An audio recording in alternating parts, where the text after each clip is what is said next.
vamos a empezar con óptica geométrica, ¿vale? Vamos a empezar con óptica geométrica y lo más... Hay varias cosas importantes, ¿de acuerdo? Primero vamos a hablar de el concepto de reflexión, ¿de acuerdo? El concepto de reflexión es que se produce un cambio cuando el rayo de luz avanza por su trayectoria, se produce un cambio de medio, ¿vale? Y el rayo de luz no tiene la posibilidad de continuar, no puede continuar por ese nuevo medio, y entonces vuelve hacia atrás, ¿vale? Entonces, por ejemplo, si nos encontramos en esta situación, ¿no? Imaginaos esto es un espejo, por ejemplo, o sí, un espejo, por ejemplo, y viene un rayo de luz desde aquí. Cuando se tope con el espejo, no puede continuar hacia aquí, sino que va a tener que reflejarse. Y entonces se refleja, ¿de acuerdo? Este venía hacia aquí y este acaba viniendo hacia aquí. Es el mismo rayo de luz que se ha reflejado porque no puede continuar por el medio que se ha encontrado. Por otro lado, tenemos el concepto de refracción, que coincide con el de reflexión en el hecho de que se produce un cambio de medio, ¿vale? Sin embargo, en este caso el rayo sí que puede continuar. Sí que continúa, ¿de acuerdo? Sí continúa. Entonces, lo que hace es propagarse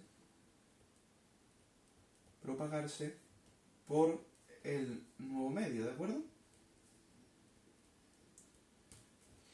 Entonces, por ejemplo, imaginaos una piscina, ¿no? Y aquí está el agua. Y tenemos aquí el sol. Y viene un rayo de luz, incide sobre el agua y lo que hace es, en lugar de reflejarse, como en este caso hemos visto, lo que hace es continuar propagándose, ¿vale? Por el agua. Entonces, como veis, aquí lo hemos dibujado, o sea, el rayo no continúa recto. Bueno, esto ya lo sabréis. Por ejemplo, como en un vaso de agua, cuando metes un lápiz en un vaso de agua y ves cómo incluso se dobla, parece. Pues eso se debe a esto, a que el rayo de luz no sigue recto, sino que se dobla un poco.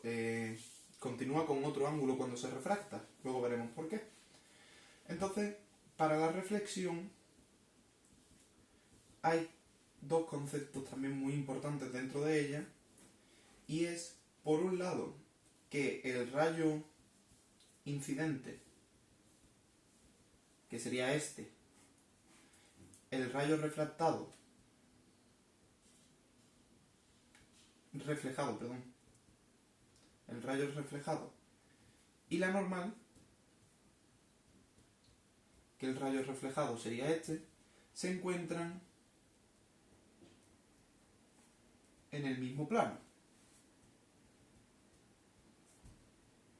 ¿vale? Entonces, este sería uno de los primeros, el primer concepto importante, y el segundo es que el ángulo que forma el rayo incidente con la normal, el rayo entre el incidente y la normal, ¿de acuerdo? El ángulo que forma el rayo incidente con la normal y el ángulo que forma el refractado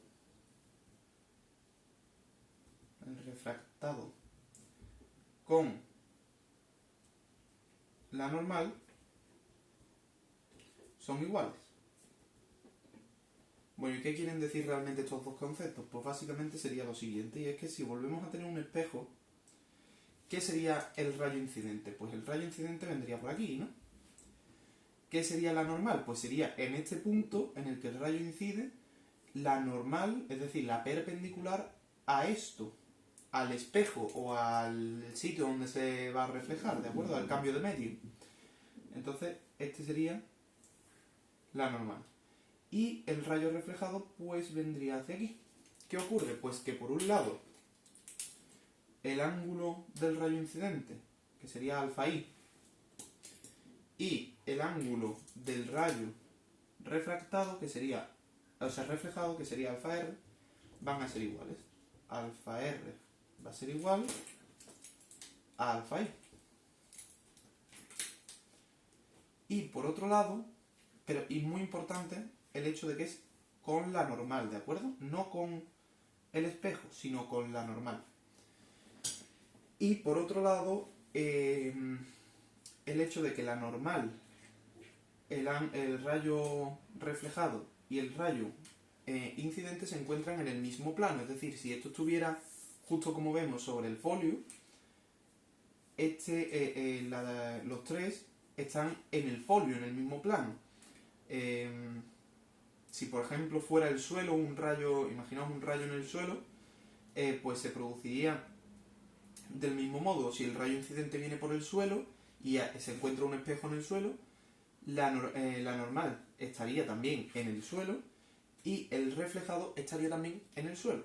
¿De acuerdo? Eso es lo que se refiere este primer punto, y el segundo punto pues al hecho de que estos dos ángulos son iguales, que aunque parezca una cosa que quizás, o sea, es una cosa muy obvia, ¿no? Porque de hecho aquí más o menos lo hemos visto. Si marcáramos aquí la normal, más o menos tienen un ángulo parecido, o que además es algo que en nuestras propias cabezas vemos como algo muy normal, pero es algo a tener en cuenta, sobre todo para la refracción.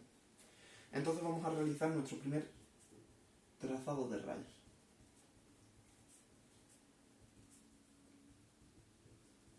¿De acuerdo? ¿Qué es esto? Pues vamos a imaginarnos la siguiente situación. Tenemos un suelo, ¿no?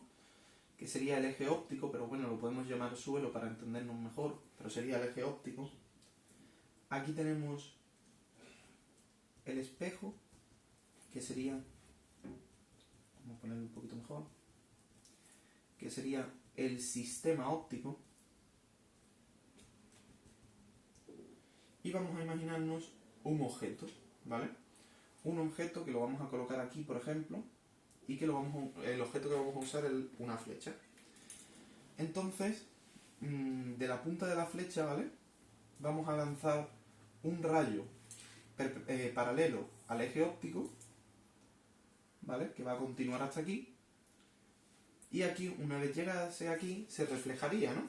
Entonces, ¿con qué ángulo incide el rayo incidente sobre la normal? Con ángulo cero, ¿no? Entonces, ¿cómo rebotaría? Pues rebotaría igual, o sea, ¿cómo se reflejaría? Pues se reflejaría con ángulo cero, hacia aquí. ¿Vale? Este sería el rayo reflejado. Y vamos a hacer lo mismo, pero esta vez hacia el centro, ¿de acuerdo? Desde la punta hacia el centro. Y entonces, este rayo de aquí, ¿cómo se reflejaría? Pues con el mismo ángulo, que en este caso sería, la normal sería esta. Sería el eje óptico. De forma que se refleja y tendríamos estos rayos. Claro, estos dos rayos no se cortan. Entonces, si los rayos no se cortan, no vamos a ver nada. Cuando vemos una imagen es porque los rayos de esa imagen se cortan. Y entonces podemos verla, ¿vale? Entonces, realmente aquí no se cortan porque este viene así en horizontal y este se aleja. Pero, si lo prolongamos hacia atrás los dos, sí que se cortan. Y de hecho, donde se cortan es donde nosotros, si estuviéramos delante de un espejo, veríamos la imagen. ¿De acuerdo? Realmente esto es lo que sucede en el espejo de tu casa cuando te miras a él. Te ves por esto, porque el rayo viene hacia aquí, este viene así, y se cortan en este punto. ¿De acuerdo? Entonces, esta imagen va a tener tres características importantes, ¿vale? Por un lado, es una imagen virtual y no real. Virtual se debe a que se encuentra a este lado del sistema óptico. Entonces, como realmente no es algo real, no es algo, tú lo ves detrás del espejo, es algo virtual, ¿de acuerdo? Hacia aquí, hacia este lado, sería una imagen real, ¿vale? Y luego, por otro lado, es no invertida, ya que está orientada de la misma forma que esta, por eso utilizamos una flecha, podríamos utilizar otro objeto, podríamos utilizar simplemente una línea, pero no veríamos la orientación, es más fácil con una flecha.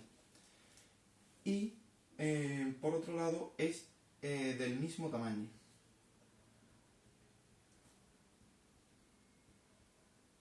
Esto también es importante, puesto que está del mismo tamaño y no se encuentra ni aumentada ni más pequeña, que como sabéis, hay espejos que sí te hacen cambiar el tamaño del objeto que se ve reflejado, ¿no? Entonces, vamos ahora a seguir.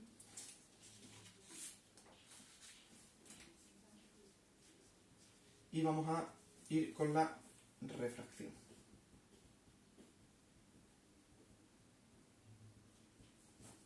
¿Vale? Dos conceptos también que tenemos que ver es que el rayo incidente, el refractado y la normal están en el mismo plano. Están en el mismo plano, ¿vale? Es decir, igual que antes. Sin embargo, el segundo concepto aquí cambia.